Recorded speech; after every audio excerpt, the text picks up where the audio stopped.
So what about the main event? Obviously, it's a big main event. You got Jan, who was on my show, and then Teixeira. That's a big fight. What do you think about that? I think Jan is just too complete. He's getting better and better, huh?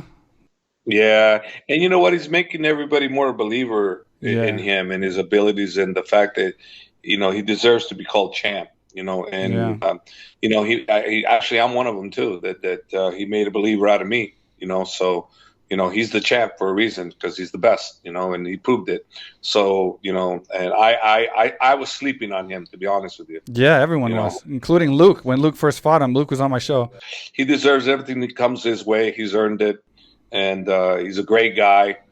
He's always been a great guy, but not only that, from my perspective, he has my full support as being the true light heavyweight champion now. Yeah, I think a lot of us didn't know in the beginning. Like when Luke was on the show, we didn't know a lot about him, and we had to slowly learn. It's kind of like Anderson Silva. I'm not comparing him to Anderson, but I'm just saying when Anderson first came on the scene, it was the same situation where he had some wins and some hype and all that, but like we never knew what was to come, and he just proved himself each and every single fight. And then pretty soon, that's how phenoms are made. Like when they get 17 in a row, you start believing. It's like he was talking about a long time ago about John Jones coming back to the light heavyweight, and et cetera. And my part of me was going, well, if John Jones came back down, I don't think your chances would be that great.